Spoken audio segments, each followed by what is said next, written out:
infancia, neurodiversidad e inclusión. El tema que desarrollará Juanita hoy es sobre el desarrollo y neuroeducación, la travesía de la vida en la primera infancia e infancia. Bienvenida, Juanita. Bueno, Marlene, gracias por esta invitación tan deliciosa. Rosa, muchas gracias. Gracias a todos los que están aquí presentes. Para mí, de verdad que es un placer tener este espacio de, creo que es una horita para que conversemos sobre un tema absolutamente espectacular, que es el desarrollo. Y si bien entiendo en el marco, digamos, escolar, es decir, donde estamos reunidos con maestros, maestras que dedican su vida al trabajo más importante y más maravilloso de todos. Hay un estudio bien bonito que plantea que el trabajo más, y no los quiero leer ni mucho menos, pero más estresante, y lo digo en el mejor sentido, es el ser maestro, entendiendo que el primero es ser piloto y el segundo ser médico. Esto simplemente para aplaudir su labor.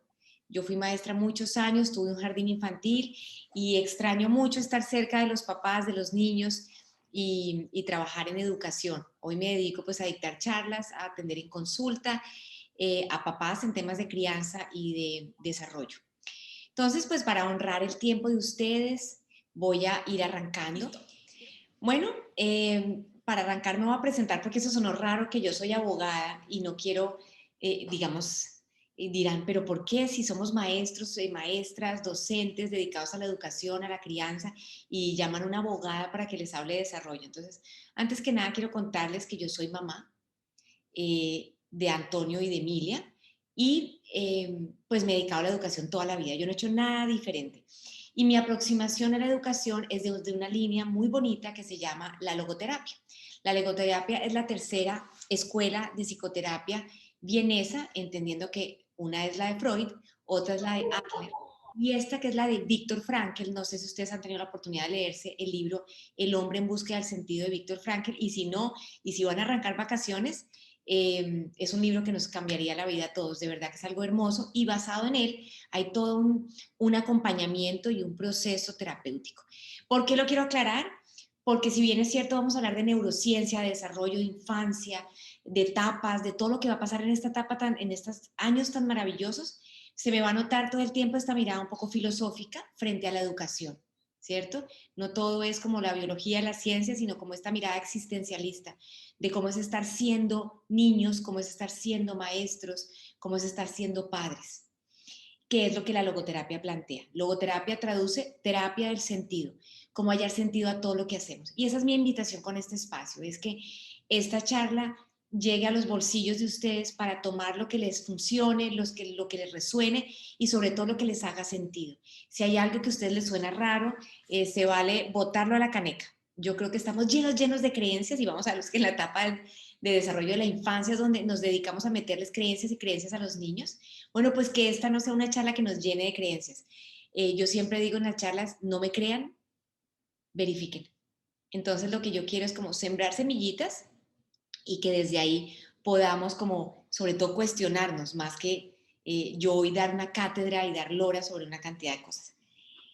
Bueno, entonces vamos a arrancar con este tema tan absolutamente delicioso. Quiero primero hacer una gran diferencia entre desarrollo y crecimiento, que es obvia, pero la quiero hacer porque yo conozco muchos adultos, niños, muchos adultos que no han evolucionado en las etapas del desarrollo y muchos niños teniendo un excelente desarrollo. Entonces, una cosa es el crecimiento, a través del cual el cuerpo físico, incluso la parte mental, va pasando por etapas porque la vida nos va llevando. Y otra cosa es reconocer que en el desarrollo hay una cantidad de potencialidades que dependen, es decir, que gracias a las experiencias externas vamos a darle como ese regalo de vida a esos niños o a esos hijos o a esas personas que vamos a apalancar en ese crecimiento. ¿Desde dónde? Desde reconocer que el desarrollo, por más configurado que parezca, como que vamos a pasar por ciertas etapas, es un proceso bastante dinámico y que tiene mucha más implicancia de lo que sucede afuera que de lo que sucede genéticamente. Entonces vamos a arrancar.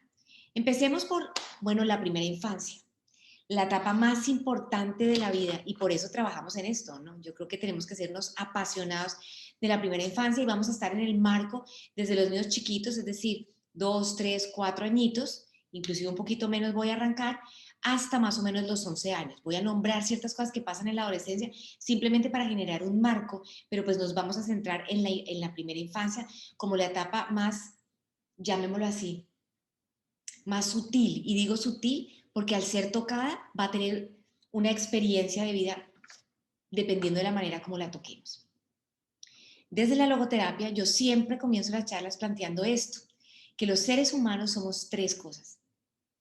Somos lo heredado, somos lo vivido y somos lo decidido. ¿Por qué lo quiero plantear? Porque hoy vamos a hablar de los dos primeros, lo heredado y lo vivido, lo que tiene que ver con las etapas del desarrollo.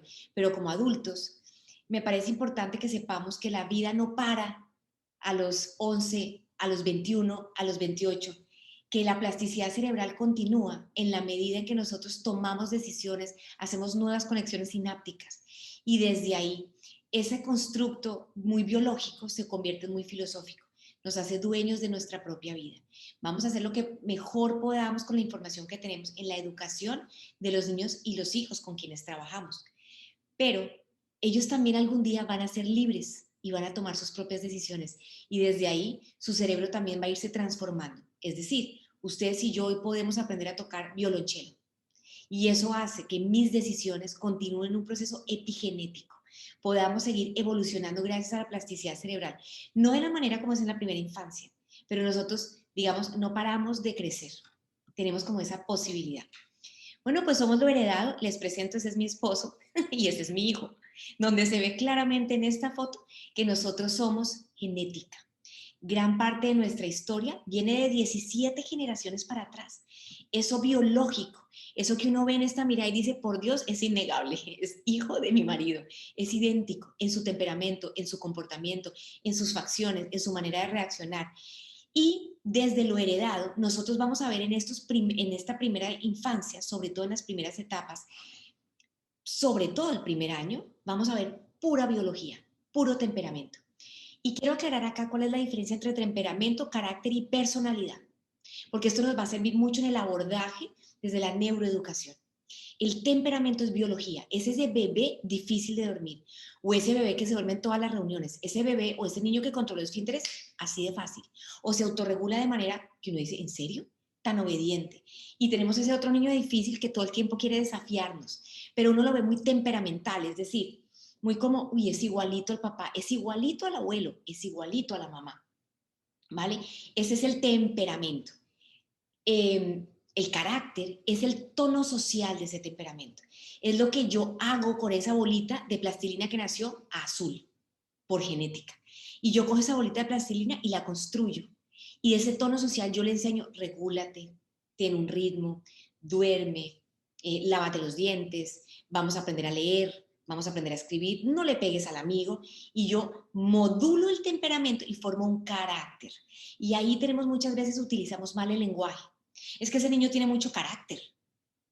El carácter no es un adjetivo, ¿cierto? El carácter representa el tono social de mi temperamento. Y el carácter se forma en la primera infancia, gracias a las experiencias que tenemos. Y luego tenemos la personalidad. La personalidad depende de esas estrategias de afrontamiento que yo voy desarrollando cuando en la adolescencia. La personalidad viene de la palabra personaje o máscara, en donde yo me pongo un disfraz para enfrentar la vida, para relacionarme con lo que hay afuera. Y ahí yo puedo tener un temperamento biológico muy inhibido, he desarrollado un carácter que me permite relacionarme sin tanta timidez, pero como temperamentalmente igual soy tímido, mi personalidad desarrolla estrategias de afrontamiento. Entonces, unas son muy básicas, muy primarias o muy inmaduras, llamémoslas así, que es que llego de últimas para que nadie note mi llegada porque soy muy tímido. O puedo desarrollar estrategias mucho más elaboradas como entro caminando mirando de frente y hago travieso el malestar. Esto simplemente para aclarar un tema muy de palabras. Y en lo heredado tenemos pues una codificación biológica que nos dice que los seres humanos vamos a ir desarrollándonos por etapas, vamos a ir teniendo una gran producción de neuronas durante el embarazo. Luego vamos a tener una gran producción de sinapsis o conexiones neurológicas. Luego vamos a tener apoposis, es decir, vamos a tener podas neuronales, vamos a hacer nuevas conexiones y vamos a generar mielinización, es decir, que esas conexiones se pongan robustas y fuertes. Y eso viene estandarizado en el planeta Tierra para los seres humanos y se llama, y es de lo que vamos a hablar hoy, desarrollo. Pero también tenemos lo congénito, o sea, no solo somos biología. Resulta que hay unos factores taratógenos que pueden apagar o prender los genes. De ahí que nosotros vemos gemelos, uno de ellos que desarrolla un cáncer heredado y otro que no. ¿Sí? ¿Por qué pasa eso? Porque cada uno va teniendo un desarrollo diferente y muchas veces tiene que ver con lo congénito, cómo afecta ese feto de una manera diferente, ¿vale? En lo congénito, y miren lo importante acá porque podemos ver que hay circunstancias de desarrollo genéticas, voy a poner un ejemplo, en algunos casos del autismo, mientras que en lo congénito es el síndrome de Down.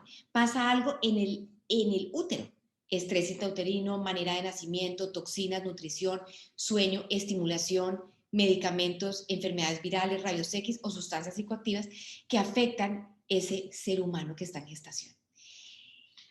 Y eso hace que nosotros nazcamos con estas características genéticas o congénitas e iniciemos este viaje de la primera infancia llamado neurodesarrollo. ¿Y por qué es tan importante? Imagínense que desde que nace el bebé se triplica la masa cerebral. Al segundo año ya tenemos el peso de las 2/4 partes de un cerebro adulto o podemos ver lo que tenemos el 80% del peso del cerebro de un adulto. Al tercer año hemos desarrollado prácticamente el 90% del cerebro. Y vamos a tener un cerebro que se desarrolla de atrás hacia adelante. Eso significa caudodorsal. Vamos desarrollando primero esta parte mucho más del cerebro autónomo, que me va a ayudar a manejar ¿qué? Pues la temperatura, el hambre, la reacción ante las cosas, el sentirme en modo de alerta, el manejar mi sistema simpático y parasimpático. Luego vamos a ir desarrollando zonas subcorticales como toda la parte, digamos, límbica, el diencéfalo y igual en la parte del neocórtex de atrás hacia adelante. Y finalmente desarrollamos y especificamos toda la parte del neocórtex o el prefrontal. Y de la misma manera, este desarrollo en la primera infancia o en la vida también es del centro para los lados. Por eso nosotros no le pedimos a un niño de 18 meses que coloree con una buena motricidad fina, ¿cierto? Sino que se demora en qué? En disociar, hacer cruce de línea media, ¿cierto? Disocia primero el hombro, el codo, la muñeca y los deditos para poder colorear. Entonces, si yo empiezo a ser respetuoso con ese proceso de que es de atrás hacia adelante, del centro hacia los lados, y toma tiempo, y reconozco qué pasa en cada etapa, pues yo voy a ser un maestro mucho más asertivo. Quiero compartirles a ustedes que como abogada, que tuve mi jardín infantil, cuando yo arranqué que no tenía mucha información de todo esto, yo me centré en el desarrollo. Y sobre eso monté un proyecto infantil sobre el neurodesarrollo. Si yo entiendo qué pasa en cada etapa, yo sé qué ofrecerle a los niños.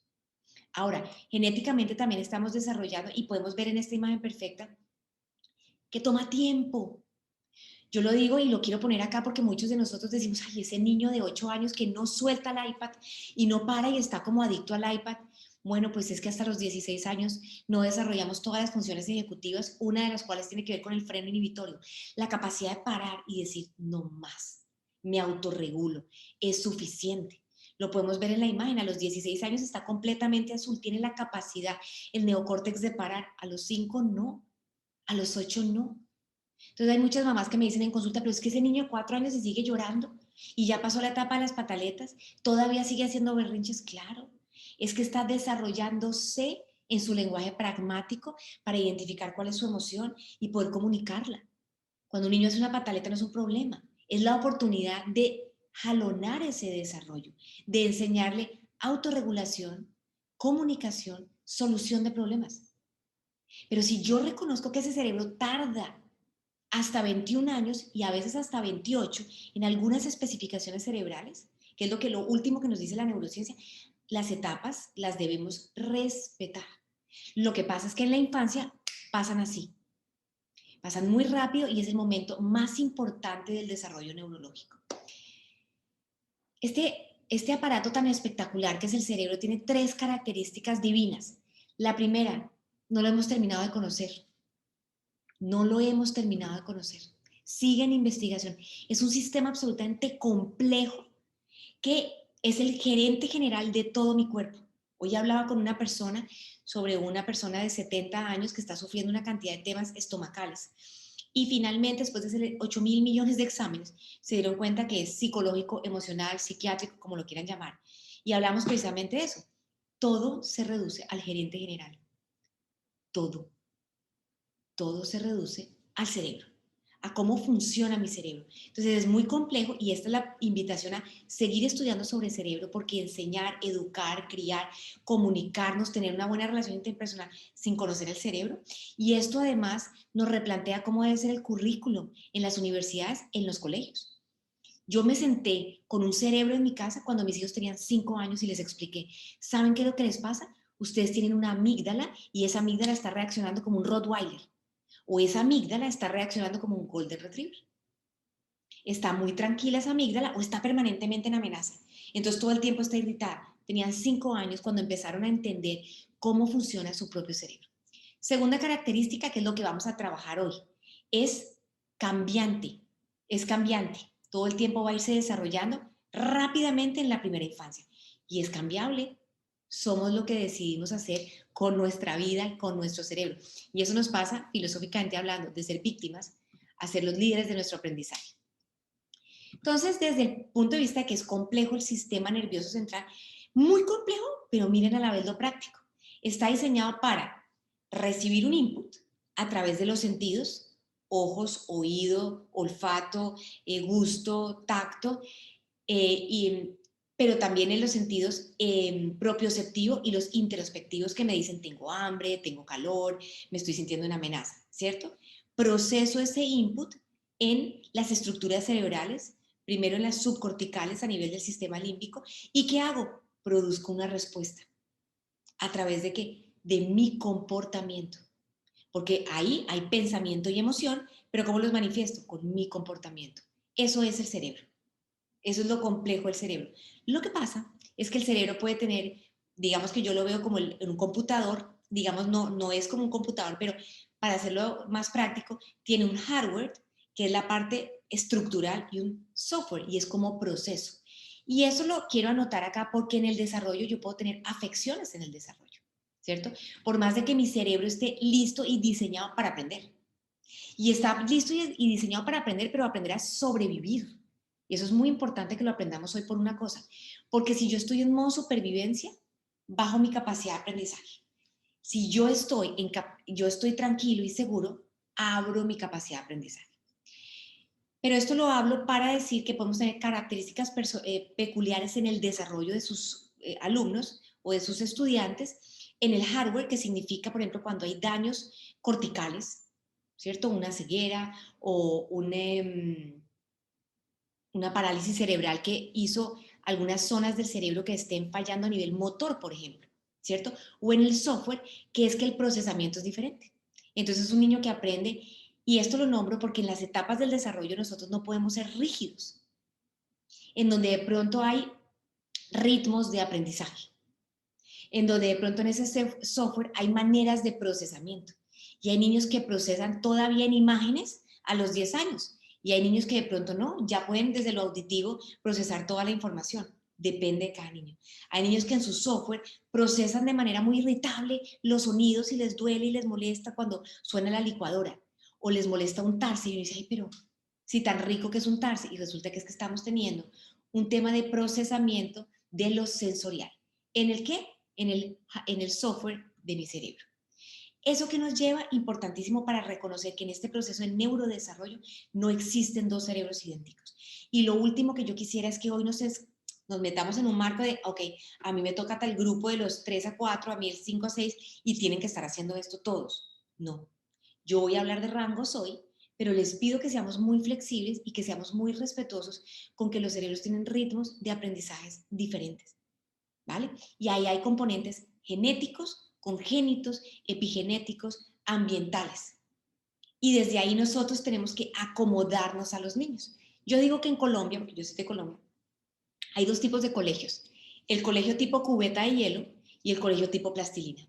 O los profesores tipo cubeta de hielo y tipo plastilina. El cubeta de hielo es todos los niños igualitos, los metemos como cuadraditos en la cubeta de hielo. Y el que no lo apretamos, y lo apretamos hasta que entre.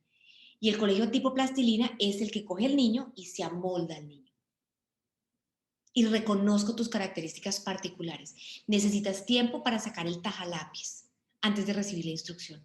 Necesitas tener todo ordenado antes. Necesitas hacer contacto visual para dar una instrucción. O necesitas hacer contacto físico para que procese la información auditiva. O necesitamos ponerlo a un lado de un niño que no se mueva mucho. O lejos de la luz solar para que no se caliente y no se hiperestimule. O hablar en un tono de voz mucho más directo y concreto para que no se hiperestimule la parte auditiva. 2, o segunda característica del cerebro, pues es cambiante. Es cambiante. Y aquí hay una frase que anoté porque no quería que se me olvidara. Un niño de tercer grado llega a su casa, entra y le dice a su padre, le entrega el informe de notas, ¿no? Y el papá le dice, ¿cómo explicas todos estos aceptables e insuficientes? Pregunta el padre. Y el niño le responde, dímelo tú. Esta es la reflexión de que nosotros somos naturaleza o crianza, biología o educación. Y eso es una discusión vacía. Acá hay un suelo, que es la genética y la biología, pero hay una semilla, que es esta educación que le damos a los niños. El impacto que hay desde ustedes a esos niños que forma ese cerebro, ¿vale? Cuando yo trabajo en consulta, y hoy me pasó con 2 familias, en donde, porque era primera cita, se desahogan de su hijo de 8 años como si fuera un pequeño monstruico y me dicen, Juanita, dime qué hago, porque puntualmente la niña no quiere ser amable con su papá. Están separados y cuando el papá llega a recogerla, la niña sale corriendo, le dice groserías, le dice, no me quiero ir contigo. Hemos analizado en otras oportunidades, porque ellos venían de ese tiempo, que no hay nada preocupante en la relación con el papá. Pero ellos quieren como con una varita mágica cambiar el comportamiento del niño. Resulta que en los niños, y sobre todo en la primera infancia, no hay que reparar ningún niño. Hay que ver qué está pasando en el sistema. Y entienda ese sistema, su familia, su colegio. Qué lo rodea y qué lo modula para que su comportamiento sea este. Esta foto dice mucho. El ejemplo no es la única manera de enseñar, no es la mejor manera de enseñar, es la única. Un niño tiene que aprender a regularse porque ve a su papá regulado, etcétera, etcétera. Esto nos lleva a un ciclo maravilloso que se llama experiencia y aprendizaje. Tenemos una huella digital que es la genética, el ambiente y mi comportamiento. Mi comportamiento afecta la genética de allá porque afecta la epigenética. ¿Cierto? Cuando yo tomo la decisión de fumar o tomo la decisión de hacer un deporte o meto a mi niño a natación y logro comportamentalmente, o sea, hay cosas que hacen que el niño modifique la estructura neurológica y va a cambiar la configuración del ADN para el resto de su familia, no para él porque el ADN no va a cambiar, pero genéticamente para su familia sí. Entonces, hay un continuo devenir entre mi genética, mi ambiente, que es lo más grande, y mi comportamiento, mi adaptación. Y eso me hace único. ¿Qué es la epigenética? Como para aclararlo. Aquí lo dice esta frase. El medio ambiente muchas veces tiene un efecto sobre la genética. No modifica el ADN directamente, pero modifica la habilidad de una célula para que un gen se exprese más que otros o no se exprese. Hay un caso de epigenética que fue como el que a mí me explicó cuando me pareció una palabra como tan nueva, y es a la niña de 3 años, hija de unos papás dedicados a la tecnología y que viven utilizando un iPad, un computador o un celular. Y esta niña a los 3 años no ha tenido contacto con un celular o con un iPad, pero de repente coge un cuento, y lo voy a mostrar yo acá con este. De repente coge un cuento y la niña hace esto. Qué curioso. Cree que puede hacer como hacemos en el celular, que ampliamos la pantalla. Eso es epigenética. Es como a esa niña ni siquiera le hemos dado un celular para que, pero de lo que ha visto en el ambiente, del comportamiento de sus propios padres, ella empieza a tener un comportamiento que no es el típico que nos hubiéramos imaginado, sino que se va modificando. Eso significa que la crianza, la educación y el apoyo, una terapeuta ocupacional, una fonoaudióloga, determinan a ese ser.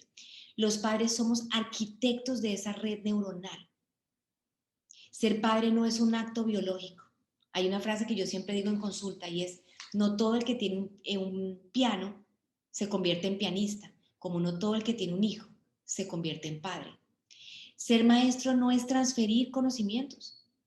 No es, yo voy a enseñar a leer y a escribir, o voy a enseñar otro idioma, o voy a enseñar cantidades, pesos y volúmenes, porque hay una información que yo tengo y tú no. No, el maestro lo que hace es que genera oportunidades de aprendizaje a través de experiencias significativas donde ese niño aprende con H intermedia. Toma lo que hay en el universo para él, porque él es significativo. Es la diferencia entre el aprendizaje extrínseco o intrínseco. Aprendo por miedo de manera extrínseca y lo hago mientras me estén viendo. O aprendo para el examen, o aprendo para que no me regañen. O cuando yo aprendo y vivo celularmente esta experiencia. Y un terapeuta no es curar a nadie. El terapeuta no tiene que arreglar como apretar los tornillos. En las etapas del desarrollo lo que puede hacer un terapeuta es identificar desde el neurodesarrollo qué está sucediendo a nivel de hardware o de software y apalancar desarrollo con experiencias. Y esas experiencias tienen una implicación que es la conexión. Así que entremos en materia sobre el neurodesarrollo con este cerebro cambiante. Y para esto, pues vamos a hablar de un tema conceptual que es la diferencia de periodos críticos, de lo cual nos hablaba Konrad Lorenz, basado en temas con animales y con aves, donde si no pasa esto en esta etapa, pésimo, no va a pasar. Y eso es muy delicado porque a veces entonces metemos en currículums o en procesos educativos ciertas cosas pensando que es que después no las pueden aprender y no es así. No es así. Hay periodos sensibles. Evidentemente la velocidad del desarrollo es altísima y hay periodos sensibles, por ejemplo y sobre todo para temas sensoriales, la visión, la audición, en toda esta etapa sensorial, donde los niños aprenden a través de su cuerpo, ¿sí? A coger las cosas, metérselas a la boca, jalar, empujar y se dan cuenta el mundo es grande, el mundo es chiquito, puedo, no puedo, hasta dónde llega mi cuerpo y utilizo mis sentidos. O sea que lo que necesitan los niños en la primera infancia, y aquí uno siente una liviandad en el trabajo y es, necesitan juego. Me pasó que me contrató un jardín infantil en Colombia para replantear todo el modelo pedagógico. ¿Y saben qué me pasó?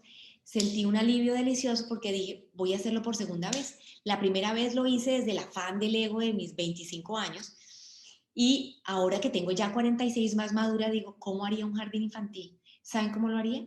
Juego. ¿Qué más haría? Juego. ¿De qué manera? Jugando. Punto final. Y eso que suena tan simple es muy complicado y muy complejo. Se necesita observar mucho, conocer las etapas de desarrollo, saber qué le ofrezco a cada niño, saber de neurodiversidad, de cómo funciona el cerebro, pero a la hora de hacer y de ejecutar no es nada diferente a jugar de manera divertida. Periodos sensibles, desarrollo de qué? Pues de las habilidades y de las capacidades. Este concepto aparece como ventanas de oportunidad. Es estos periodos del ciclo vital donde hay un alto nivel de desarrollo y esas susceptibilidades que están programadas como la parte motora, auditiva, visual, en esta primera etapa para que el niño tenga el deseo, la conexión con el afuera, para que tenga agencia personal. Entonces yo sí debo estimular adecuadamente, ya vamos a hablar de la estimulación temprana, estimular adecuadamente ese desarrollo en la primera infancia para que ese niño quiera contactarse con el mundo, salir de sí. Las teorías del desarrollo, por si quieren investigar, tienen un origen. Muchas de todas las que estoy a nombrar son como la base y están replanteadas en un millón de cosas. Pero las quiero nombrar porque tenemos que honrar a quienes nos aterrizan y nos dicen pilas. Es que un niño no está en capacidad de leer y escribir a los 4. Es que un niño no puede expresar sus emociones a los 2, tenemos que ayudarles. Pilas, es que un niño no, ¿qué pasa si no gatea? ¿Cierto? O un niño no tiene que controlar esfínteres a los 2 años, de pronto controla a los 3. Y nos enseñaron a ser respetuosos con los procesos de desarrollo cognitivo, emocional, motriz, comunicativo, de creatividad, etc. Y estos son la psicología cognitiva de Piaget, ¿cierto? Que nos habla de estas etapas del desarrollo donde habla digamos, como de este desarrollo académico, le pone mucha atención a lo emocional, por supuesto, lo pone de frente, pero muestra cómo el ser humano transita desde la mente, abriéndose al mundo, a través de este proceso de conocimiento, ¿cierto? Yo tengo contacto con el mundo, asimilo esta información y hago como clic, como una pieza de 2 rompecabezas en mi cerebro y hago un ejercicio de acomodación, dependiendo de mi etapa del desarrollo. Segundo, el psicoanálisis que Erikson, digamos, replantea un poco de Freud, donde no solo mira estas etapas desde lo psicosexual, sino desde lo psicosocial. Y entonces no solo soy pulsión, sino que también esta pulsión me invita al desarrollo con el otro. Y la tercera, que amo y que es vital hoy en día y digamos que es la base de muchas de las teorías del apego y muchas de las teorías de la crianza respetuosa y disciplina positiva, que es la teoría de Bowlby, que nos habla de la teoría del apego y del vínculo, en donde yo necesito generar vínculo. Hay muchos estudios, por ejemplo, después de la Segunda Guerra Mundial o durante la Segunda Guerra Mundial, en donde cogieron muchos bebés de los judíos y los metieron en incubadoras y los alimentaban como con un goterito. Todos murieron. Todos murieron, porque no hubo ningún contacto desde el punto de vista del lenguaje, desde la intimidad de la piel a piel, donde no hubo afecto, donde no hubo conexión. Todos murieron. El ser humano, a diferencia de los animales, sobre todo de los animales más primarios, necesita contacto físico para poder desarrollar su cerebro, afecto y emoción. Si no, se muere. El cerebro lo lee como no existo, no hay un otro, no existo y dejo de funcionar. Esto lo quería nombrar porque vamos a hablar también de la evolución de mi yo. En la primera infancia y hasta la adolescencia estoy hablando del yo, del poder recibir. Por eso es a veces tan cansón ser maestro. Por eso a veces es tan cansón ser mamá, porque todo el tiempo damos y damos y damos y damos. Es la etapa del yo, en donde yo recibo. Pero luego viene la etapa de la intimidad, de la juventud y de la madurez, que es el nosotros. Y luego viene una etapa hermosa, que es la integridad y la vejez. Nosotros estamos solamente en la etapa del yo. Ahora lo voy a acotar a una teoría muy bonita, que es la teoría de los septenios, de la antroposofía, que yo lo utilizo mucho más es metafóricamente. Los primeros 7 años de vida, nosotros tenemos un ser para formar, como una plastilina. Los siguientes 7 años de vida, tenemos ya un ser formado, pero le vamos a hacer las alas para volar. Y ahí es cuando muchas veces les podamos las alas con nuestros comentarios, no, tú no eres capaz. No, pues intenta, pero de pronto no, ¿cierto? O donde les ponemos nuestras alas y los sobreprotegemos y esos niños no pueden volar porque esas alas están muy grandes. De los 14 a los 21 volaron y se van a caer todos los días, por eso los recibimos. Y de los 21 en adelante son adultos que vuelan al nivel de, de los papás. ¿Por qué la infancia y su cuidado requiere tanto esfuerzo y tanto tiempo? Tenemos que echarle la culpa a un órgano llamado cerebro. Aparte de las ballenas, los humanos tenemos la infancia más larga y hay mucho trabajo por hacer. Miren esto, que vamos a trabajar en esta primera infancia, 4 elementos del yo sano. Entonces miremos el currículum educativo, miremos nuestra clase de matemáticas, de ciencias, de español. ¿Qué está trabajando nuestro niño fundamentalmente en la primera infancia? 4 cosas. Su confianza, la capacidad de exploración, su autoestima y su conexión. Si yo desarrollo estas 4 burbujas, yo tengo los 4 fundamentos del yo sano. Una persona que se abre al mundo, confío. Por lo tanto, aprendo, exploro, me muevo, utilizo mi cuerpo, mis sentidos y mi cerebro. Creo en mí, me amo y me aman, pertenezco y me conecto. Aprendo porque me conecto contigo también. Somos un cerebro social. Y voy a utilizar estas 4 burbujas en las diferentes etapas de los septenios para que miremos cómo evoluciona la confianza, la exploración, la autoestima y la conexión en las diferentes etapas del desarrollo. Miremoslo por ahora los primeros 7 años de vida, aunque tranquilos, ahorita voy a ir de los 0 a los 2, de los 2 a los 5, tranquilos. Pero en el primer septenio, miren esto, la confianza se da con la fusión. Este mundo está a salvo, este mundo es sano, este mundo es peligroso, en donde yo tengo los pilares de mi confianza los primeros 7 años. ¿Será que eso que pasa ya es peligroso? Y entonces, si es peligroso, ¿yo qué hago? Estoy produciendo una cantidad de cortisol todo el tiempo, tengo mi sistema simpático así alterado y el aprendizaje, porque mi prefrontal está así alterado. Pero si el mundo es confiado y mi tallo cerebral o mi sistema autónomo identifica, la vida está tranquila, todo mi sistema del diencéfalo subcortical está tranquilo, mi prefrontal puede aprender. Esto se llama efecto top-down. Yo tengo el cerebro contenido. Yo tengo el cerebro coherente porque confío y eso lo establezco. Yo soy confiado en mis relaciones, en el aprendizaje y potencio si yo los últimos 7 años ofrezco confianza. Exploración, bueno, pues es el momento en que quiero comerme el mundo los primeros 7 años. Quiero ser independiente, me opongo al otro, soy apasionado, me quiero comer el mundo los primeros 7 años. La autoestima, veo mi valía, cuánto valgo, soy capaz, no soy capaz. Y ahí la generación de papás, perdón, lo digo con todo el cariño, hacemos mucho daño porque somos papás hipervigilantes y sobreprotectores. Entonces, creamos niños poco independientes. Entonces, su valía baja.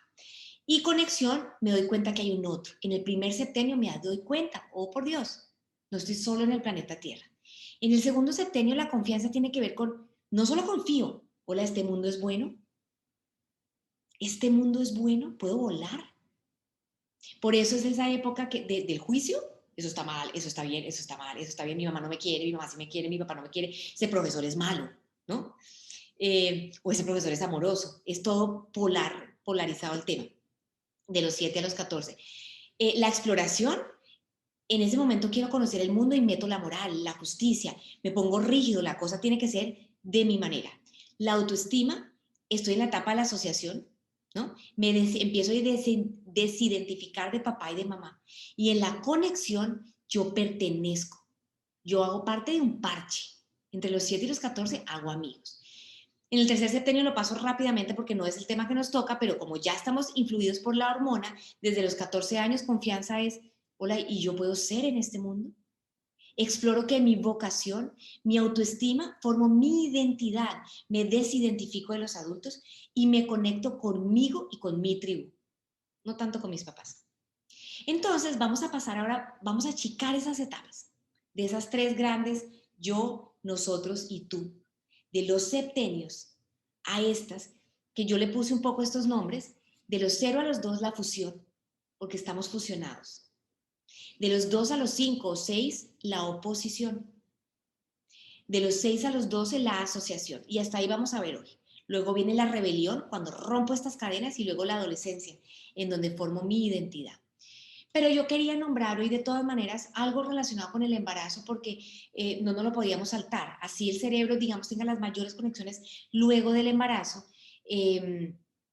Los papás tienen una ansiedad como que tienen que hacer algo y se puso de moda que les pongan Mozart mientras uno está embarazado y que haga una cantidad de cosas y realmente queremos un bebé prodigio y un bebé políglota, entonces háblele en francés mientras está embarazado y todos ya sabemos, espero que nada de eso es cierto, ¿no?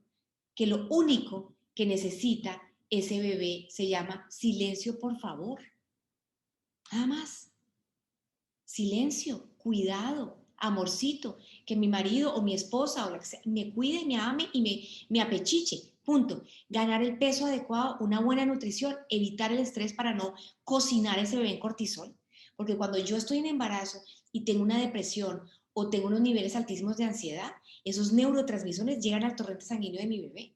¿Y qué pasa? Mi sistema parasimpático nace así, hiperalerta. Entonces ese es niño que apenas le van a cambiar de planes, hace pataleta y tira los juguetes. Claro, pues porque está así, regularse le cuesta mucho trabajo porque en el embarazo su mamá tuvo altos niveles de cortisol. Y hacer el ejercicio justo que tiene que hacer. Uno tiene que cuidarse, uno tiene que guiarse mucho como lo que pasa en la naturaleza.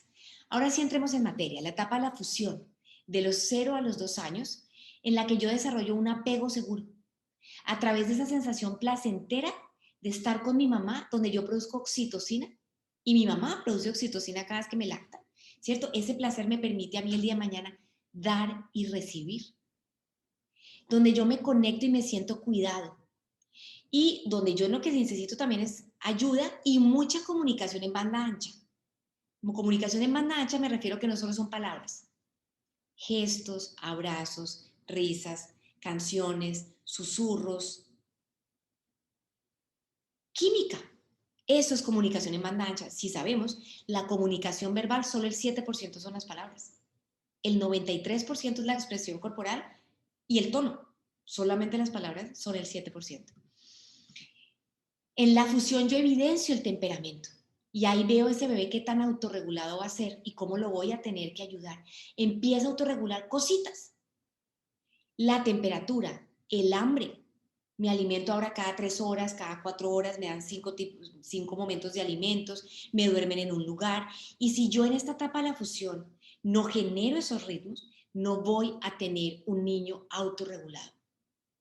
Miren, y quiero subrayar esto porque hoy en día todas estas teorías que me parecen, aplaudo y amo, como todas estas teorías del apego seguro y de que los papás duerman con los niños y el colecho y todo esto, que suena fantástico, muy lindo y muy amoroso, pero hay una línea muy delgadita entre lo hago porque soy consciente de que mi hijo en ese entonces necesita de papá y de mamá, o lo hago porque estoy fundido, cansado y que se mete entre la cama de los dos. Y resulta que si yo no organizo a ese niño en esos ritmos, nos bañamos una vez al día en la mañana, nos lavamos los dientes 3 veces al día, comemos en una mesa del comedor, dormimos en un lugar, jugamos en la tarde de esta manera, solo vemos televisión. ¿Sí? Si no hacemos esas rutinas, no vamos a tener un niño regular. ¿Cuándo se hace eso? Los 3 primeros años de vida. Yo fomento la regulación de ese ser humano que el día de mañana va a pagar impuestos, va a parar en el semáforo en rojo, va a levantar la mano para hablar, no va a interrumpir la conversación, no va a sobornar a un policía. Esa persona aprendió antes de los 3 años eso. ¿Cómo? Con el ritmo y los hábitos que sus papás le pusieron. Es la etapa del egocentrismo. Todos los demás son arbolitos en mi historia. Yo soy el protagonista de novela. Todo pasa por mí y para mí. Soy el centro y me orbita. No hay capacidad de espera. ¿Cierto? Esos bebés lloran y necesitan ya el alimento, ya un abrazo. Un bebé que dejan llorando 30 minutos solo entre una cuna con el base en este libro de Duérmete Niño, para que aprenda a dormirse, que se puso muy famoso en una época, produce el mismo cortisol en el cerebro que un soldado en batalla. O sea que pensemos 2 veces y digamos llorar a un bebé 30 minutos o una hora, disque para que aprenda a regularse tan chiquitico. Eso no va a pasar. Está en una fase donde los primeros 2 añitos se mete toda la boca, ¿cierto? Su conciencia corporal es a través del contacto, del masaje, de yo termino el límite de mi cuerpo porque empieza el tuyo, pero yo estoy fusionado, yo creo que yo soy un pedazo de mi mamá y mi papá. Por eso son tan seguros en muchas cosas. Se les acerca un perro gigante y ese niño de 1 año se le acerca al perro y le da besos en la boca, mientras que el de 3 se echa para atrás. Y uno dice, pero es que se volvió inseguro. No, no se volvió inseguro. Es que en la fusión yo soy parte de papá y de mamá. Yo estoy fusionado. Por eso me comí a los 9 meses esa papilla inmunda sin sal, porque yo como lo que me den. Pero a los 3 años yo digo, uy, no, guácala. Yo quiero algo rico porque yo soy diferente, porque yo siento diferente a ti. Aprende a alimentarse, regular como este sistema autónomo. Es la etapa del enamoramiento, donde nos miramos, nos rozamos, donde yo te imito, donde yo siembro dignidad y valía del ser en tanto yo atiendo a ese bebé. Miren lo importante. El bebé que tuvo contacto de tiempo de cantidad con mamá y con papá sus primeros 2 años de vida, va a ser una persona que se sienta digna, con alta autoestima y con una buena valía. La comunicación es la sonrisa, la picada de ojo, la canción, comunicación en banda ancha. Y pues exploran a través de qué? De esta etapa, como diría Piaget, sensoriomotora. Utilizo mi cuerpo y mis sentidos para conocer al mundo. Entonces yo antes de los 2 años no juego a las muñecas, ni con los superhéroes, ni veo películas de este tipo. Yo utilizo, esta botella me parece fantástica porque entonces yo quiero atornillar y desatornillar. Yo quiero es un timbre para que suene. Yo quiero estirar las cosas de la cartera de mi mamá porque yo quiero explorar cómo suena y que mi mamá además me diga, no tires eso. Y yo digo, wow, sensoriomotor, con mi cuerpo y mis sentidos transformé el planeta Tierra. Puse a mi mamá brava. Entonces los juegos, las actividades, los primeros años de vida tienen que ver con lo concreto y con la exploración del mundo a través de los sentidos. Luego de esta belleza de foto, de este bebé rosadito y amoroso, pasa esta siguiente tormenta, la etapa, diría yo, más difícil de la crianza que están viendo ustedes en el colegio y en el jardín, que es entre los 2 y los 6 años, la etapa de la oposición. ¿Qué pasa ahí? Se corta el cordón umbilical energético y este pequeño niño dice, oh por Dios, no soy un pedazo físico de mi mamá y mi papá, soy independiente, me diferencio y aparece esta primera crisis de, ah, no, entonces ya no quiero que se me acerque ese perro, o ya no me lleven donde ese tío, yo no quiero ir al colegio. Y yo decía, pero si es que a los 18 meses se iba feliz para el jardín, ¿por qué a los 3 no quiere ir al jardín? o porque a los 4 no quiere ir al colegio, porque estoy en plena crisis de identidad. Ya me di cuenta que soy diferente a mi papá y a mamá. Y esto trae una cosa, y es una bandera escondida que sacan, la bandera de la libertad. Y desde ahí se ponen muy oposicionales, estando en un egocentrismo, ¿no? Entonces yo tengo la razón, se hace a mi manera. Yo no puedo pensar que tú piensas todavía. ¿Y qué hago? Tengo 3 características. Me opongo, digo que no. ¿Vamos a bañarnos? No. ¿Vamos al parque? No. ¿Vamos al colegio? No quiero. ¿Pero por qué? No me gusta la profe. Y la mamá le cree. Y la mamá le cree. ¿Será que esa profe lo trata mal? No, no es que la profe lo trata mal, es que está en la etapa de la oposición para poder saber que su piel ya no llega con el encuentro de la otra piel, donde yo me diferencio y soy otro. Entonces yo tengo que poner mi cerquita y esa cerquita la pongo a partir de decir no, no, no, no y no. La otra cerquita que yo hago es empujando o pegando o mordiendo. No sé si les pasa con los chiquitos entre los 2 y los 5 años que algunos todavía muerden, empujan, porque es la manera de decir, este es mi espacio. Y la tercera, pues son las rabietas. Y las rabietas, vuelvo y repito, no son un problema. La rabieta es la oportunidad para enseñarle 3 cosas maravillosas a un ser humano. Autorregularse o controlarse, pasar de rojo a verde. 2, identificar que tiene rabia, frustración, tristeza, piedra o miedo, lo que sea. Identificación de las emociones. Y 3, solución de problemas. Entonces las mamás que dicen, el mío no hace pataleta, pues no solo es mentiritas, sino que las va a hacer más adelante. Y además, porque las etapas son epigenéticas, es decir, se tienen que ir surtiendo para que pase la siguiente. Se construye la otra sobre un piso, ¿vale? Entonces, si su hijo no hace pataletas, preocúpese, porque no es lo normal. Debe hacer rabietas y pataletas. Ahora, mi objetivo es ayudarlo a desarrollar lenguaje, porque a mayor lenguaje, menor pataleta. Siguiente, pues que desarrollan la teoría de la mente. Me doy cuenta que ese otro, esa mamá, esa profe, ese papá, o la tiene mente y piensa diferente a mí. Miren esta capacidad psicológica. Me doy cuenta que no solo lo que pasa es real, sino que lo que pienso que puede pasar, puede pasar. Este ejercicio, imagínense ustedes que van ya a su cocina. Todos están imaginando yendo a su cocina, ¿verdad? Quiero que vayan a su cocina y busquen un limón. Cojan el limón, pártanlo en 2, ¿vale? Ahora cojan el limón y lo exprimen en su boca. ¿Qué acaba de pasar? Acaban de producir saliva con el limón que se imaginaron que se exprimía en su boca. ¿Por qué pasa eso? Porque yo soy mi cerebro funciona cuando pasa y cuando me lo imagino. Bueno, pues aquí comienza esa pequeña ideación de no solo es lo que yo quiero, no solo es lo que pasa, sino lo que yo me imagino. Pensamiento concreto. Los niños hablan en imágenes. Yo le digo al niño, pórtate juicioso. ¿Y eso cómo se pinta? Estuviste maleducado. ¿Qué idioma es ese? ¿A qué te refieres? O vamos a ir a donde los abuelos y espero que saludes. O vamos a entrar a clase de música y nos vamos a sentar en círculo. O te entrego este papel y necesito que no lo utilices hasta que yo te diga. Tienen pensamiento concreto. No es, todos juiciositos se ven más bonitos. ¿Qué es juiciositos? Es la etapa de sembrar que en nuestros niños flexibilidad y empatía. En esta etapa de la posición, pues es supremamente ambivalente, ¿no? Entro en este mundo simbólico del como sí. Juego a ser como mi papá, como mi mamá. Ya paré de este juego sensoriomotor de apretar, desapretar, tirar, a coger esta botella y pintarle una carita feliz y decir es mi bebé. Y decirle te amo, bebé. Entro en el mundo de lo simbólico. Ya tengo un desarrollo cognitivo muchísimo más elevado y desarrollo un lenguaje pragmático. Yo ya no solo digo jugo, sino que yo digo estoy triste y necesito que mi mamá venga y me recoja al colegio. O a mí esa clase no me gusta. O yo no quiero el color rosado. Yo no solo uso el color, sino que quiero el verde. ¿Vale?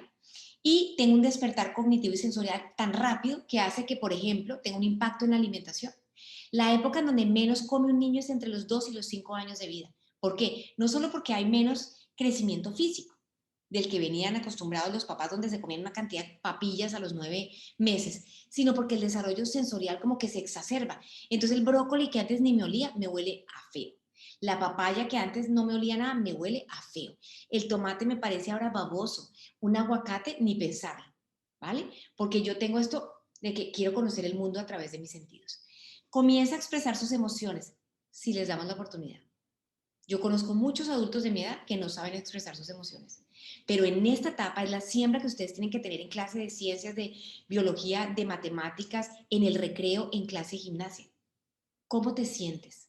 ¿Dónde lo sientes? ¿Por qué crees que lo sientes? ¿Qué quieres hacer con esa emoción? Es el momento de enseñar a identificar las emociones. Controlan esfínteres. Eso significa que comienza la autoexploración, ¿vale? Entonces es normal que se toquen, es normal que quieran sentir esa zona de su cuerpo que estaba tapada con el pañal y que ahora yo quiero conocer y se siente súper rico sentir. Entonces hay muchos papás que se estresan con el tema o en el colegio o en el jardín me decían, Juanita, es que tal niño se está tocando. Yo decía, ok, vas a compararlo como con el chupo. ¿Te acuerdas cuando tenía chupo a los 18 meses y torcía el ojo así con una altísima producción de dopamina? Como, uy, qué delicia, es lo mismo. El que le mete un poco morbo al tema es el adulto. El que se toque el niño, el cuerpo, no significa que está haciendo algo malo. Está conociendo su cuerpo y está sintiendo rico y está produciendo dopamina y se está desestresando. Y lo tiene que hacer para una evolución sana de su sexualidad. No tiene nada erótico de por medio. Nada sexual como tal adulto. Simplemente es como meterse los dedos en la nariz. Y igual, ¿cierto? Que la antena parabólica ahora está en sus genitales. Desde los 3, pues entonces en razón de todo eso ya tengo una autoimagen. Entiendo para qué funcionan las partes de mi cuerpo. Y desde ahí mi recomendación es que las partes del cuerpo no son solo la nariz y el pelo y la barriguita y las manos. Yo también tengo pene o yo también tengo vulva, tema que decirlo es difícil, ¿cierto? Nos suena como, uy, no, de eso no hablamos en la mesa, pero como maestros tenemos que tener la tranquilidad de poder hablar de las partes del cuerpo porque en esta etapa identifican las partes de su cuerpo y cómo funcionan. Sus emociones, les interesa el cuerpo del adulto. Y más allá, alrededor de los 4, estos niños empiezan a decir, ve, este es niño y esta es niña. Simplemente como si fuera un triángulo y un cuadrado. No hay identidad de género, no hay identidad sexual. Es, esta figura parece un niño, esta figura parece una niña, es de tipo clasificación. Yo no me estoy identificando necesariamente con mi papá. Puedo decir que yo me parezco a mi papá, me identifico, pero desde lo físico, no de lo que quiero ser como mi papá, ¿vale? Entonces ahí tenemos que ser muy juiciosos porque en este momento los niños juegan cualquier juego. No es que a los niños juegan con carritos y las niñas utilizan el rosado, ¿no? Creo que ya no podemos estar pensando en eso. A esta edad, los hombres sería fantástico que jugaran con muñecas, porque los va a hacer más sensibles, más empáticos y porque el día de mañana lo van a hacer. Los papás de hoy en día, muchos de ellos son el amo de casa o cuidan a sus hijos y la señora sale a trabajar. O por lo menos esperemos que tengan unos roles 50 y 50. Ya no usamos esto de que papá es el que sale y trabaja y la mamá se hace cargo de la educación de los hijos. Eso es del siglo pasado. Entonces, los niños juegan cualquier tipo de juego y eso no va a tener ningún tipo de repercusión en su identidad sexual o en su identidad de género. Les interesa lo que hacen los adultos. Quieren conocer mi mamá por qué hace eso, cómo es el cuerpo de mi mamá, ¿cierto? ¿Por qué ama a mi papá? ¿Por qué se casaron? ¿Me puedo casar con mi papá? No, no te puedes casar con tu papá, porque yo ya me casé con él. Y es tu papá. ¿Me puedo dar besos en la boca contigo, mamá? No, no, no puedes. Les gustan los juegos y las actividades motoras, ¿cierto? Es un momento de estar en el afuera y eso ha sido lo difícil de la pandemia, que es momento de estar afuera moviendo ese cuerpo. A través de eso, ¿yo qué produzco? Dopamina, control corporal, atención. Si yo no me movilizo, y por eso las actividades motoras son tan importantes a esta edad en cualquier clase que estemos recibiendo, en un proceso de lectoescritura, yo necesito que los niños paren cada 15 minutos y hagan un ejercicio sensorio-motor. Ideal para meter un deporte en este momento, un arte en este momento, porque lo puede trabajar durante muchos años, desarrollar mucha mielinización. Y luego viene la etapa de la asociación. Alrededor de los 6 años, a mí lo que me importa es hacer amigos. Yo en el mundo. Yo quiero un parche, ¿cierto? Yo salgo de mí, empiezo a salir de esa capita del egocentrismo a ver al otro. Por eso, la educación, por ejemplo, del hola, ¿cómo estás? Muchas gracias o por favor, se aprende alrededor de los 5. Yo no puedo pretender que un niño de 2 años haga contacto con un tío que casi nunca ve y le diga, hola, ¿cómo estás? ¿Qué es de tu vida? ¿Cómo has estado? Porque no me interesa el otro. En la etapa de la asociación, a mí ya me interesa. Yo ya estoy afuera, yo ya salgo del útero, fusión, oposición, muestro mi cerquita, pero esa cerquita me tiene que en una órbita y ya esa cerquita la bajo y salgo al encuentro con el otro. Por eso acá encontramos, perdón que yo siempre termino hablando a veces de neurodiversidad, pero por eso es que acá identificamos con claridad si tenemos situaciones como el autismo, porque acá en el yo con el mundo, yo veo como 4, 5, 6, 7 y no me interesa el encuentro con el otro muchas veces, ¿vale? Hago amigos, es el momento de invitar amigos a la casa, es el momento de hacer trabajos en grupo dentro del salón, es el momento de, en ese trabajo en grupo, tú haces esto, y se complementan. Aquí aprenden a trabajar en equipo. Me comparo y empiezo a diferenciarme desde tú tienes, yo no tengo, y ahí aparece una cosa muy importante, que son esas mentiras en donde yo empiezo desde mi deseo de eso que tú tienes, yo lo quiero. Entonces yo no le cuento a nadie, yo cojo tu borrador. Y a mí me llega mucha consulta a esta edad por robo o por mentiras. Los niños no tienen nunca una mala intención. Lo que pasa es que en la etapa de la asociación, la diferencia entre realidad y fantasía no es clara. Yo todavía a mis 4, 5, 6, 7 y 8 añitos creo que puedo volar. Creo que me puedo convertir en una princesa. Nunca se me olvidará el día que yo le regalé una varita mágica a Emilia como a los 7 años, era el sueño de su vida esa varita. Saca la varita del paquete y hace así. Y no pasa lo que pasaba en la propaganda. Y era que todo se transformaba, porque estaba convencida que iba a pasar. Entonces ese juguete que yo quiero, lo cojo y me convenzo de que a mí me lo regalaron. Entonces no es que digan mentiras, es que estar en un mundo muy fantástico y tenemos que aprovechar ese mundo fantástico para enseñar todo lo que queramos enseñar a través de proyectos o diferentes cosas. Aquí hay pululan las neuronas espejo por todas partes del desarrollo y así yo puedo hacer empatía con el otro, puedo saber que el otro siente, puedo saber que el otro piensa y así empiezo a comprender mis emociones y las emociones del otro. Y pues quiero descubrir el mundo a través de qué? El juego, el juego, el juego. En esta etapa aparecen sentimientos de pudor y de asco, canalizo mi energía a través de qué? La creatividad y el deporte. Entonces tenemos que ser muy respetuosos, por ejemplo, con que estos niños ya van solos al baño. Estos niños nadie los acompaña ya, tuvieron que haberse aprendido a limpiar la colita. Tienen que ser muy independientes para que sean autónomos, ¿vale? Y además ya no se tienen que bañar con toda la familia. Y uno diría, pero ¿hasta cuándo? El niño o la niña lo irá diciendo. Si un niño de 9 años se siente cómodo bañándose con la mamá o con el papá, está perfecto. Pero si un niño de 5 o 6 dice, no me quiero bañar con mamá ya o no me quiero bañar con papá, está bien porque aparece el pudor en los niños en esta etapa. Quieren imitar y quieren ser como papá y como mamá. Esta es una etapa divina de compinchería. Y empiezan estos intereses por el otro, ¿no? Entonces muchas veces nosotros como maestros empezamos, ay no, pero ya comenzaron con el tema de los novios y los besos. Y es un momento muy importante de acompañarlos en esto del cerebro social, del encuentro con el otro, de las neuronas espejo, de somos amigos, pero podemos jugar a que somos como novios, pero no tenemos que hacer ciertas cosas porque somos niños, ¿cierto? Y no podemos adultizar a estos chiquitines, que están ya muy adultizados, no más con el reggaetón, que me parece un ritmo fabuloso para bailar, pero cuando uno lo oye, ese mantra que les empieza a llegar a los niños, pues muchas veces adultiza y exacerba una hipersexualidad. Y es una etapa a hacer muchas preguntas.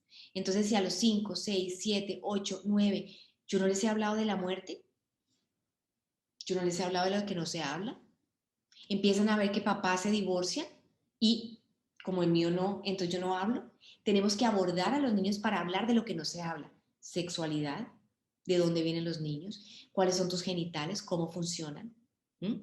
¿Qué es el amor, qué es la entrega, así de chiquiticos. ¿Mm? La muerte, la enfermedad, porque no podemos esperar a que de pronto nos coja la sorpresa de que a mí no me pasan estas cosas y nos pasan. Pues no voy a entrar, por supuesto, a este tema, porque es la adolescencia, las hormonas, el cerebro entra en obra gris, le digo yo, todos los cambios físicos, la adolescencia yo en el mundo, la imagen es inestable, el humor variable, y ahí sí nos preparamos para una etapa complicada. Nosotros estamos en la sabrosa. Entonces venimos ya como a la tercera parte de esta charla, tranquilos que ya estoy terminando, o ya voy a terminar, que es mi responsabilidad ante este cerebro que está en formación. Si yo reconozco que esto pasa en estas etapas, ¿yo qué le puedo ofrecer a este cerebro? Primero miremos qué es lo que voy a desarrollar, cuáles áreas. Pues lo emocional, lo motriz, lo cognitivo y lo comunicativo, y esto se abre en las diferentes áreas del desarrollo a nivel académico o curricular. Pero lo que quería dejar por sentado es que la base es la dimensión emocional. No hay aprendizaje sin conexión. No hay. Yo no aprendo desde el miedo. Claro, mi hipocampo guarda ese registro emocional y en automático lo voy a repetir, pero no es intrínseco, no es genuino, ¿vale? Entonces yo necesito conectarme con el otro, querer a mi profesora y a mi profesor, sentirme vinculados con ellos, sentir amorcito, querer ir al colegio, querer tener esta experiencia, motivarme. Y cuando yo soy un buen líder, un buen motivador, esos niños no hay que hacerles nada. Vuelvo y repito, jugar, jugar, jugar, jugar, y se desarrolla el cuerpo, los sentidos, la mente, la creatividad, el lenguaje, lo cognitivo. Siempre y cuando yo haya motivado. No hay aprendizaje sin emoción. Empecemos porque a nivel neurológico está mucho más cercano en el diencéfalo todo lo relacionado con el cerebro emocional. La amígdala, que es quien recepciona todo esto que está afuera para ayudarle una información emocional donde me puede decir, alerta a eso, te va a producir rabia, o eso produce tristeza, o eso produce miedo, o eso produce asco. Esa amígdala está al lado de ¿qué? Pues del hipocampo, que es el que guarda toda la memoria. Y del hipotálamo, que es el que manda el registro a todo mi organismo a decir, alerta. Entonces yo aprendo si estoy conectado. Mis habilidades emocionales, que son estas que yo voy a aprender sustancialmente en estas etapas, ¿no? En donde me tengo que enfocar, porque yo no enseño habilidades emocionales en la adolescencia. Eso ya es muy tarde, muy tarde. Las habilidades emocionales se aprenden en la primera infancia. Es la posibilidad, es la habilidad de estar aquí en tu propia piel, de amarte, de saber que este mundo es sano para mí, de aceptarme, de amarme tal cual soy. Por eso la importancia de fomentar una buena autoestima, que es diferente que el autoconcepto. La autoestima está en el estómago, yo pertenezco. Esos niños a todos se sienten amados dentro de mi salón, todos, no unos más que otros. Todos pertenecen, a todos los veo, con todos me contacto, ¿cierto? El juicioso calladito no lo dejo por allá en la esquinita, no, ese también de pronto llora en silencio. Y el autoconcepto está en la cabeza, soy capaz. Es saber qué necesito, saber que tengo sed, que tengo hambre, que necesito a mi mamá. Eso es una habilidad emocional, saber que necesito descansar y soy un adulto y que tengo que descansar. O soy un adulto y necesito un abrazo. O soy un adulto y necesito renunciar a este trabajo. Soy un adulto y necesito pegarme un baño. Eso son habilidades emocionales. Es estar alerta. ¿Y listo para qué? Para encontrarme con los demás, para ser flexible, para no estar siendo totalmente controlador. Acordémonos que una de las funciones ejecutivas, que es la flexibilidad de pensamiento, se desarrolla, uno nace muy inflexible y en la primera infancia yo la voy desarrollando. Se termina de desarrollar más o menos a los 15 añitos. Pero yo necesito permitir que hayan cambios, como la pandemia, que me enseñó a que recalculando. Yo me tengo que adaptar porque a veces la tecnología funciona, a veces no, a veces hay alguien enfermo en casa, a veces no, cambié de trabajo, ¿cierto? Hay una cantidad de movimiento que flexibiliza mi prefrontal y sobre todo la autorregulación, la capacidad de identificar estas sensaciones emocionales propias, qué tengo que hacer con ellas, cómo las gestiono adecuadamente, poder verme desde lo metacognitivo, ¿cierto? La metacognición aparece después de los 7 años donde yo me veo y yo digo, oh por Dios, ¿así pienso? ¿Por qué pienso lo que pienso? ¿Por qué siento lo que siento?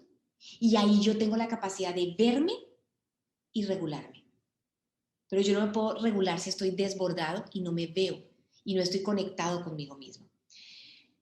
Este es mi hijo Antonio, que uno muchas veces dice, uy, ese niño tan pilo, ¿no? Ese niño tan pilo que sabe una cantidad de cosas, tiene mucho conocimiento y pilas, porque no se trata de eso. No se trata de que ser inteligente es tener un buen IQ o tener un nivel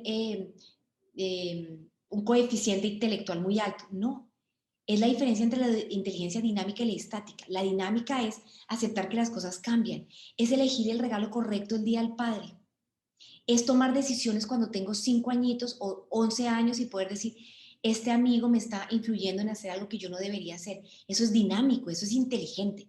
No es saber cifras, no es tener grandes conocimientos. Miren, por acá no tengo mi celular, pero el conocimiento está acá, en Google. Aquí está. La inteligencia emocional es poderme relacionar con los demás. es ser agente de mi propio aprendizaje, es querer seguir, es poder colaborar. Así que no subestimemos a estos niños, es gestionar mis emociones. Y un niño inteligente es un niño seguro, punto. Quería anotar esto, ¿sirve la estimulación temprana? Yo tuve un centro de estimulación temprana, se llamaba estimulación adecuada. Y veamos esto, es la ley de la naturaleza que todo aquello que es valioso le lleva tiempo de desarrollarse y que un comienzo prematuro crea un bloqueo emocional y un aprendizaje superficial. Así que ojo con todos estos programas de el bebé políglota, el que aprende antes, un niño no tiene por qué aprender a leer antes de los 6 años.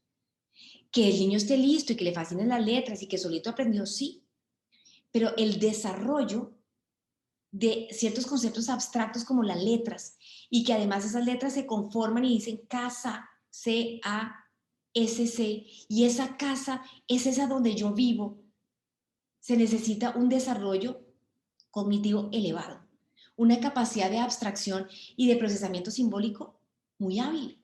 Para eso necesito tiempo. No adelantemos procesos, porque se vuelven aprendizajes superfluos, superficiales, poco significativos que en el siguiente barrido neuronal, ¿por qué no los utilizo? Yo me acuerdo que en el jardín infantil me preguntaban, ¿y aprenden inglés a los 2 años? Y yo decía, ¿para qué? Si es que lo importante es la lengua materna, para que yo me conecte con mi mamá y diga, tengo miedo, para que yo diga, me duele el estómago, pero si yo le estoy metiendo otro lenguaje, ¿qué voy a ganar? Estimular la parte auditiva, sí, pero eso no es lo principal. Llegará el momento de enseñar otro idioma, ¿vale? ¿Cuáles serían entonces los objetivos en ese desarrollo? Miren esto tan importante, conéctense con su clase. Independencia, deseo de explorar, autoconocimiento, autocontrol, autonomía, creatividad, comunicación y empatía.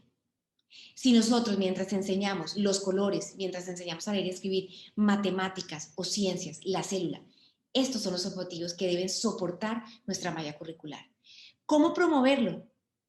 Vínculo afectivo, bebé seguro, niño inteligente, teniendo rutinas y hábitos. Todo con orden funciona mejor.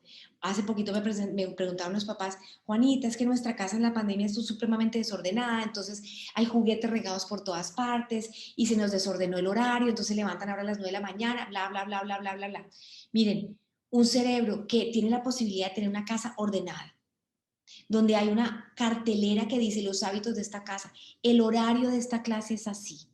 Llegamos y hacemos plan de review o nos presentamos, nos saludamos, hacemos el ejercicio de plan de review, luego hacemos tal actividad, ese niño se organiza. Si yo quiero promover el aprendizaje, yo primero organizo mi clase y me organizo yo y no soy hiperestimulante y el ambiente todo desorganizado. No, menos es más, ambientes tranquilos, más silenciosos. La práctica hace al maestro. El aprendizaje no es la cantidad de neuronas, si es que al revés, todos los días perdemos y perdemos y perdemos neuronas. El aprendizaje o la cantidad de memoria que yo tengo, que es la base del aprendizaje, es la mielina, es la práctica. Y ahí viene la cuestión de los dones. Este niño tiene un don. No, no, no, este niño practicó. Este niño es juicioso. No, no, no, este niño tiene normas y límites. Este niño se regula. No, no, no, no, esta mamá le ponía hábitos.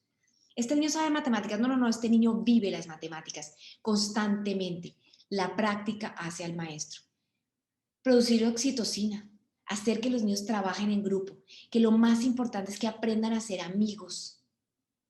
En la pandemia nos dimos cuenta que teníamos 2.500 amigos en Facebook, 5.000 seguidores en Instagram y 3 amigos de la vida. Dormir.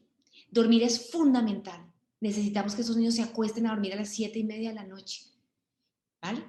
Para que tengan largas horas de sueño y así como en el supermercado que por la noche lo organizan para que al otro día esté divino el supermercado, yo puedo aprender al otro día si por la noche yo reorganicé mi cerebro, ¿vale? La parte motora gruesa. La primera infancia necesita motricidad gruesa todo el tiempo. Si yo hoy volviera a tener un jardín infantil, haría clase de gimnasia todos los días. Llámese danza, reiki, taekwondo, parque. La clase más importante se llama el recreo. Juego, contacto, choque, encuentro, baile, música, movimiento. Música, vital. Hay enormes estudios que plantean que la música organiza el cerebro y hace grandes conexiones neurológicas para desarrollar una mucha mayor memoria, abstracción, capacidad espacial, ubicación espacial y reírnos. Miren, un adulto no se ríe ni la quinta parte de lo que se ríe un niño, porque no vamos a producir tanta dopamina. Es verdad. Si no nos reímos en la infancia, no vamos a tener buena salud mental en la adultez. Hagan reír a sus niños todas sus clases y el niño aprende más. Educar el corazón, no hay aprendizaje sin emoción, ya lo vimos. Y tengamos una autoridad con amor. Sepamos ser autoridad. Autoridad es el piloto del avión que no grita, no me amenaza con que me va a tirar por la ventana, no me ruega porque me ponga el cinturón de seguridad. Es firme pero amable. Pone consecuencias naturales o lógicas, no amenaza. Y tiene clariticas cuáles son las normas del salón o las normas del avión. Y además pone límites, es hasta esta hora. No, pero no alcancé, es hasta esta hora. Y el niño aprende a regular su tiempo. No nos dé miedo ser autoridad. No nos dé miedo ser autoridad porque es el mayor regalo de amor que le damos a nuestros hijos. A través de 3 caminos logramos esos objetivos: afecto, un cuidado justo sin sobreprotección y unas experiencias significativas. ¿Qué afecta al desarrollo? La sobreprotección, el abuso de los dispositivos, no dejarlos aburrir, no tener normas y límites, el estrés y por supuesto la violencia física que genera todo tipo de traumas. Hay una frase de este libro, esto es simplemente para decirles unos libros recomendados, uno que se llama El dolor no es mío, que dice la siguiente frase que a mí me impactó mucho. Ay, espérense, yo me devuelvo, que cambié acá. Puede que tú no tengas la culpa de tus problemas emocionales. Claro, nosotros también somos lo decidido, pero nosotros somos esa historia, ¿no? Les recomiendo mucho El lenguaje materno. Es un libro que muestra cómo nosotros decretamos las frases y generamos creencias en nuestros hijos.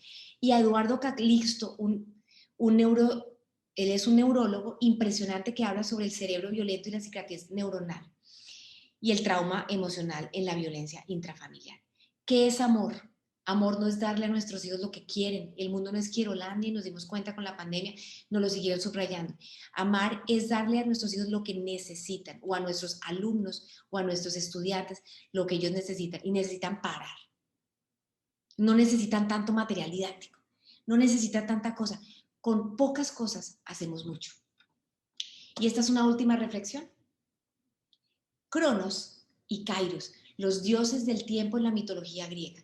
Cronos es nuestro reloj adulto, se acabó la clase, pasó primero de primaria y no aprendió, pasó tercero de primaria y no leyó ni escribió, y repite el año. Y Kairos es el desarrollo, es el dios del tiempo emocional y subjetivo. Mi invitación es, como maestros, nos sintonicemos con el Kairos de nuestros hijos, de nuestros niños, de nuestros adultos, de nuestros estudiantes, donde vamos viendo que cada uno va teniendo ritmos diferentes en ese desarrollo y que tengo que ser respetuosos con ese desarrollo. Creo que me pasé en tiempo, lo siento mucho, deben estar fundidos, muy cansados, pero gracias por su tiempo. Yo lo que pasa es que amo hacer esto, entonces pasa el tiempo y no puedo parar de hablar. Espero que les haya gustado y no sé si haya tiempo para preguntas, no sé si quieran hacer comentarios, pero aquí estoy para ustedes. Perfecto, Juanita, muchísimas gracias. Muchísimas gracias también a todos los docentes que estuvieron hoy acompañándonos. Realmente has dejado, creo que ya mucha semilla sembrada. Sé que se va a ver productos, ya después la señora Rosa nos contará el cambio que se ha dado en los docentes. Si me permite, Juanita, el compartir también tu PPT con Rosa para que también lo comparta con sus docentes, porque ahí están los libros, algunas metodologías, también... En las notas hay mucha información, en la parte de que no se ve, que ahí también hay Ah, mucha información que excelente. alimenta la imagen. Ay, perfecto, muchísimas gracias. Entonces, no es más nuevamente que desearles unas muy buenas noches y seguir con este ciclo de capacitación y siempre felicitando a la dirección y a la promotoría por apostar, por invitar a Cerebro y a profesionales de primera línea como Juanita, que realmente muchísima experiencia, y si ustedes lo hayan notado, espero, este apasionamiento por la primera infancia, la neurodiversidad y sobre todo por niños felices, que es lo que queremos. Bien,